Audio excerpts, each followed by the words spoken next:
अस्सलाम वालेकुम friends, welcome back to my channel. और आज हम फिज़िक्स का एक सब्जेक्ट है मोमेंट, आज हम उसको कवर करेंगे। ठीक है, और ये काफ़ी ज़्यादा इजी टॉपिक है। ठीक है, एंड इंशाल्लाह we will try to cover this topic in single video.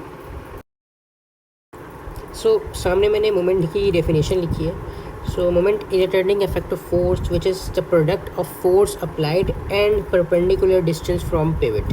ठीक है, if we have to find moment, ठीक है, अगर आपको किसी चीज़ का मोमेंट निकालना है, ठीक है, इसका फार्मूला क्या बनेगा। ठीक है, इस प्रोडक्ट का मतलब होता है, मैं इसको हाईलाइट करता हूँ। इस प्रोडक्ट का मतलब होता है मल्टीप्लाई। ठीक है, इस प्रोडक्ट का मतलब होता है मल्टीप्लाई। ठीक है, इसका फार्मूला क्या बनेगा for momentum, for moment, force applied multiply by perpendicular distance. ठीक है, जो ये m है दैट इज़ मोमेंट। ठीक है, जो ये f है दैट इज़ फोर्स, एंड जो ये d है दैट इज़ परपेंडिकुलर डिस्टेंस। ठीक है, आई होप आप लोगों को ये समझ में आ गया। ठीक है, अब पिवट क्या होता है। ठीक है, अब हम इसको देखते हैं। पिवट क्या होता है। Pivot is a fixed point around which an object rotates. इसका क्या मतलब हुआ।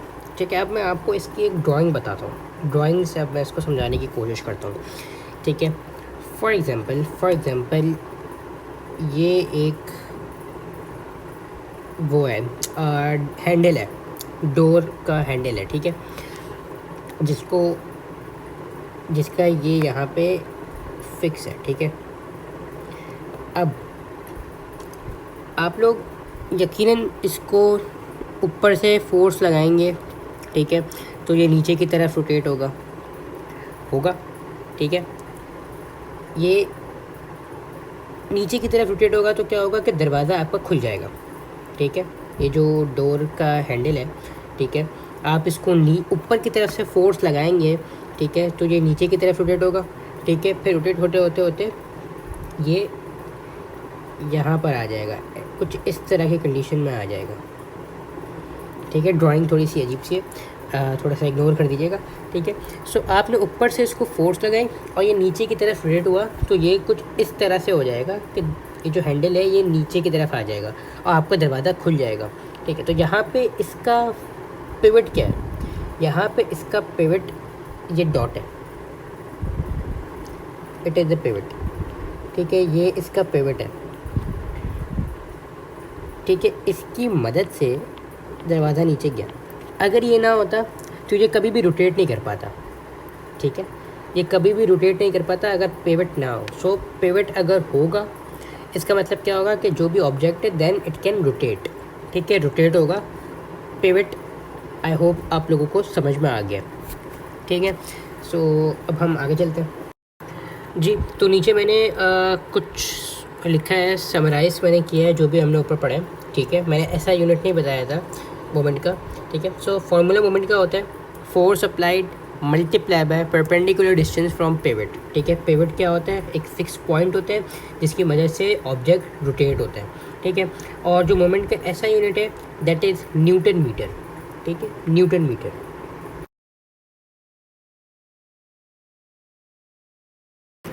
जी, तो सामने प्रिंसिपल ऑफ मोमेंट है। For an equilibrium condition sum of clockwise moment is equals to sum of anti clockwise moment. ठीक है, तो सबसे पहले आपने ये समझ लेना कि क्लॉकवाइज और एंटी क्लॉकवाइज क्या होता है। ठीक है, इसके लिए मैंने यहाँ पे दो घड़ियाँ बनाई हैं।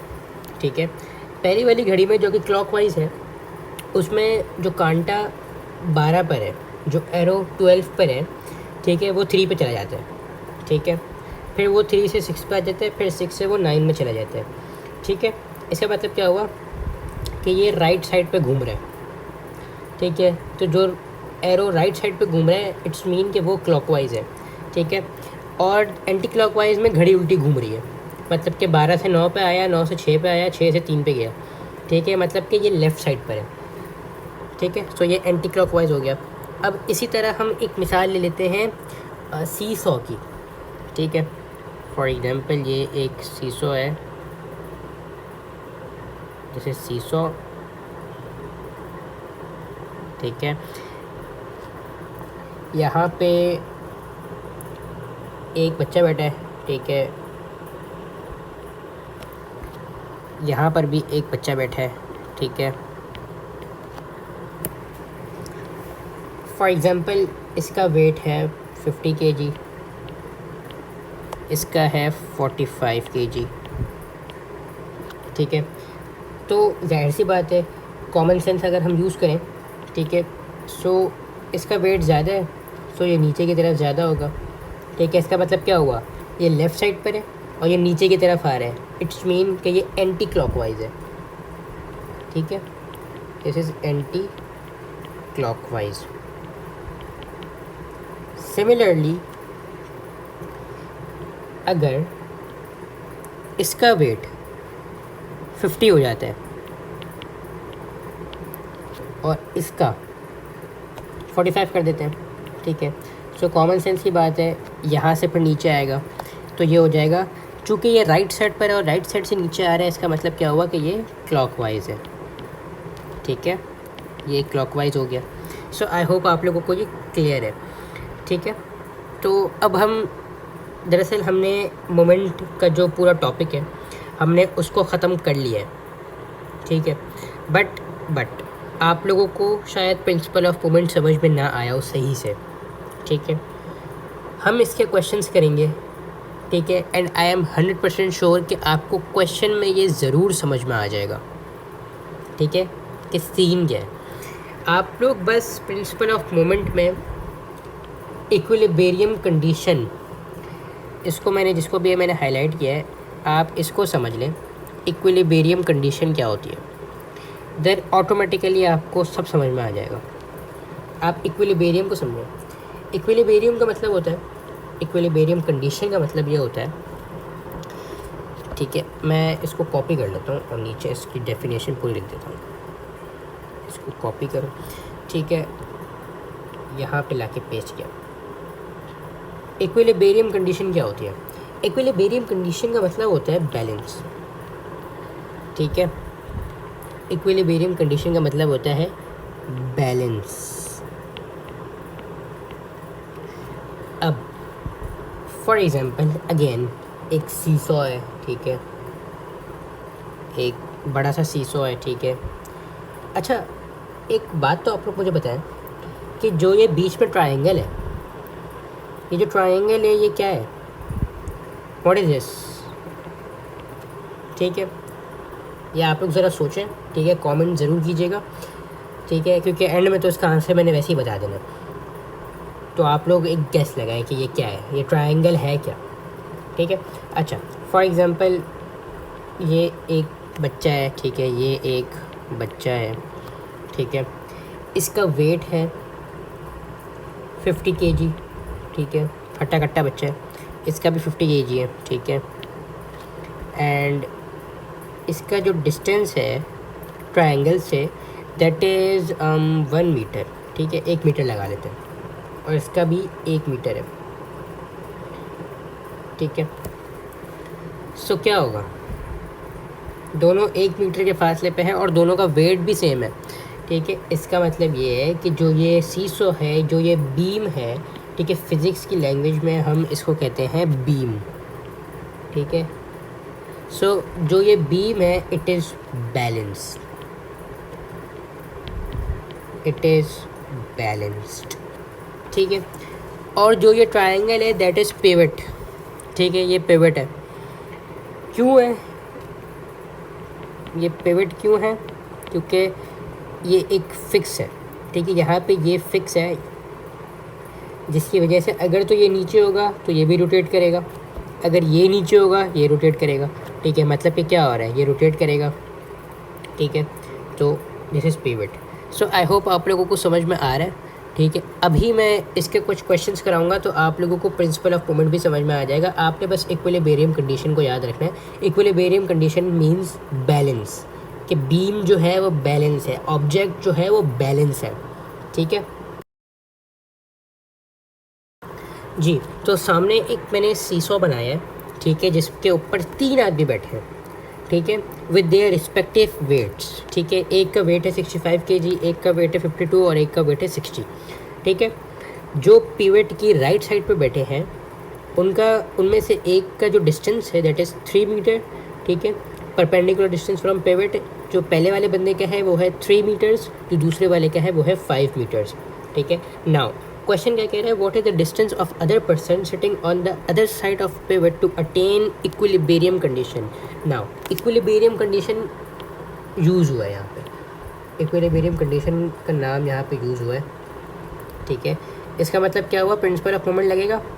प्रिंसिपल ऑफ मोमेंट क्या कहता है, प्रिंसिपल ऑफ मोमेंट कहता है sum of clockwise moment, sum of clockwise moment is equals to sum of anti clockwise moment. मैं सिर्फ एंटी लिख रहा हूँ, ठीक है, सही है।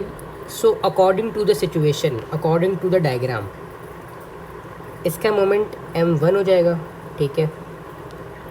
अकॉर्डिंग टू द डायग्राम दूसरे वाले बंदे का जो होगा that is moment 2 plus moment 3। यहाँ पे 3 मोमेंट है, क्यों, क्योंकि यहाँ पे 3 आदमी हैं, तो 3 डिफरेंट मोमेंट्स होंगे, ठीक है। आई होप आप लोगों को समझ में आ रहा है। नाउ अब क्या करेंगे, अब मोमेंट का फॉर्मूला क्या था, moment is equals to force multiply by distance, ठीक है। सो पहले वाले बंदे की जो मोमेंट 1 है उसका जो फोर्स, मतलब कि जो उसकी वेट, उसका जो वेट है, वेट भी तो एक फोर्स ही है, जो मैंने आप लोगों को बताया था मास, वेट और डेंसिटी वाली वीडियो में, कि weight is also a force, ठीक है। सो इसकी फोर्स क्या है 65 kg, ठीक है, मल्टीप्लाई बाय डी क्यों, क्योंकि हमें डिस्टेंस उसका मालूम करना है, ठीक है।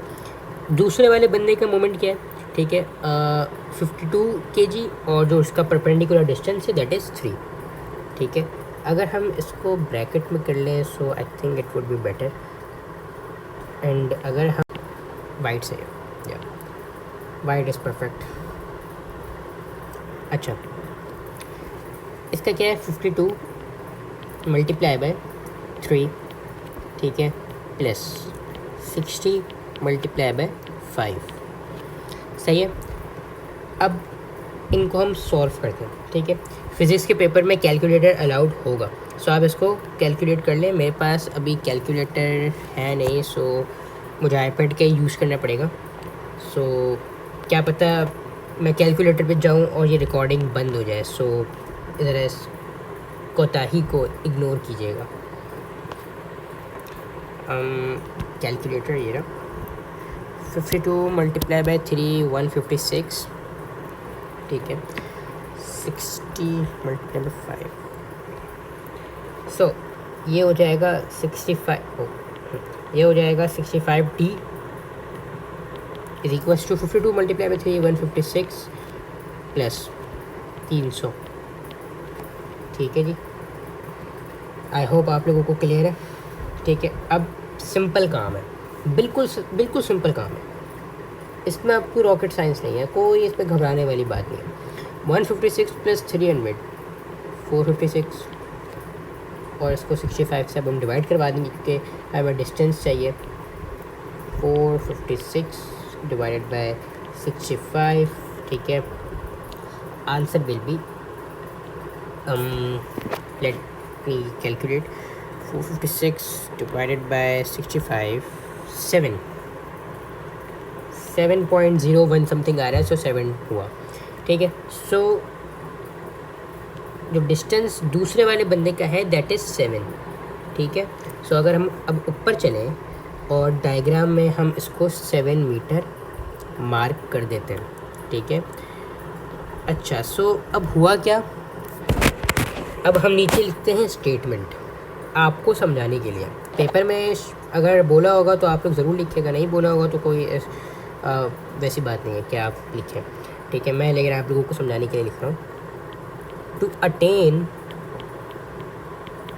Equilibrium condition equilibrium condition,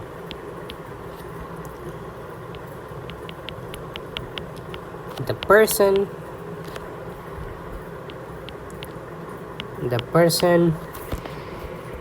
on the left of the pivot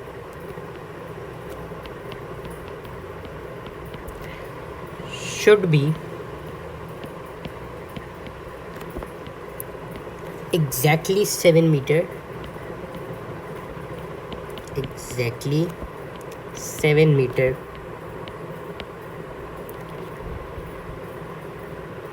away from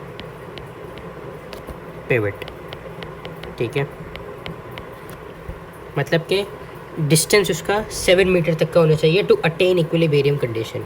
सो नीचे जो मैंने स्टेटमेंट लिखी है वो कहती है to attain equilibrium condition the person on the left, मैंने लेफ्ट लिखा, the person on the left side of the pivot should be exactly 7 metre away from pivot. ठीक है, अगर तो वो एग्जैक्टली 7 मीटर दूर होगा, इसका मतलब क्या हुआ कि जो सीसॉ है दैट इज़ बैलेंस. ठीक है, that is balance. So I hope आप लोगों को अब प्रिंसिपल ऑफ मोमेंट भी समझ में आ गया. प्रिंसिपल ऑफ मोमेंट में कोई इतनी रॉकेट साइंस नहीं है. You just have to understand the concept of equilibrium condition, जो कि मैंने समझा दी. इक्विलिब्रियम कंडीशन का मतलब होता है बैलेंस होना. ठीक है, बैलेंस, दैट्स इट. इसके बाद सारा खेल ख़त्म. देन आपने according to the question you have to make the formula, जैसे हमने बनाया m1 is equals to m2 plus m3. ठीक है, according to the question you just have to make this thing. Okay, so I hope आप लोगों को ये जो मोमेंट है, छोटा सा टॉपिक है, काफ़ी इतना कोई बड़ा रॉकेट साइंस नहीं है. ठीक है, ये आप लोगों को समझ में आ गया. कल हम इंशाल्लाह इसके पास पेपर की प्रैक्टिस करेंगे. ठीक है, एंड इंशाल्लाह ताला you will try to do questions by your own. अच्छा, मोमेंट की मैं 2 चीज़ें बताना भूल गया. ठीक है, और मैं इसको अभी डिस्कस कर लेता हूँ. छोटी सी चीज़ें. ठीक है, मोमेंट इज़, ठीक है, moment is directly proportional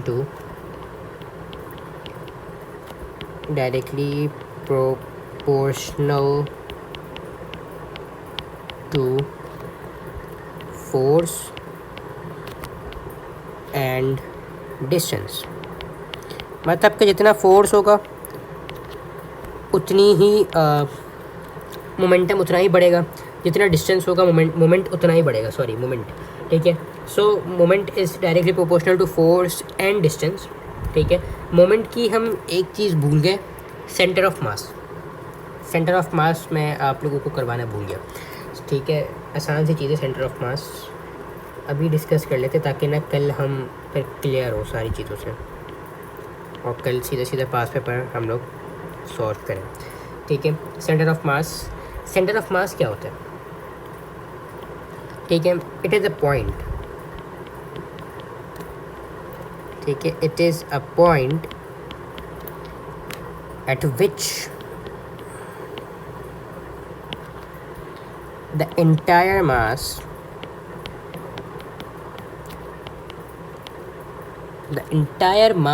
of a body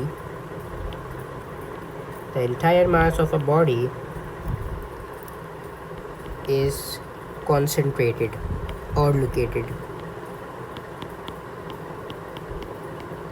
ठीक है, सेंटर ऑफ मास क्या होता है? It is a point eight which the entire mass of a body is concentrated.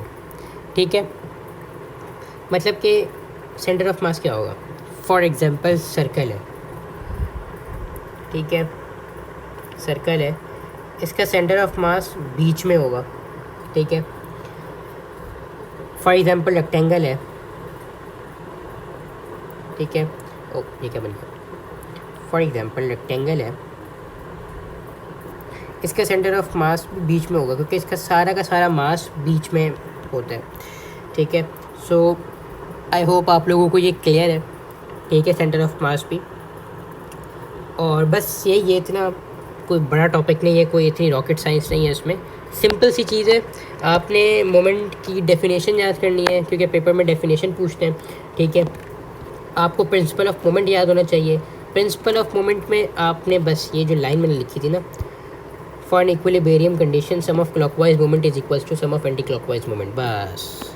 ठीक है, इसमें समझने वाला सिर्फ और सिर्फ इक्विलिब्रियम कंडीशन है, ठीक है, जो कि मैंने आप लोगों को बताया दी, दैट इज़ इसका मतलब होता है बैलेंस। ठीक है, और बस, और कुछ भी इसमें इतना कोई रॉकेट साइंस नहीं है। ठीक है, कल हम पास पेपर की प्रैक्टिस करेंगे तो आपको समझ में आ जाएगा कि किस टाइप के इसके क्वेश्चन होते हैं और कितने बच्चों वाले होते हैं। ठीक है, सो आज के लिए बस इतना ही। Thank you so much for watching my channel. Do subscribe and like my channel and share it with your friends. ठीक है, और अल्लाह हाफिज़, अपना खूब ख्याल रखें। ठीक है, एंड अल्लाह हाफिज़।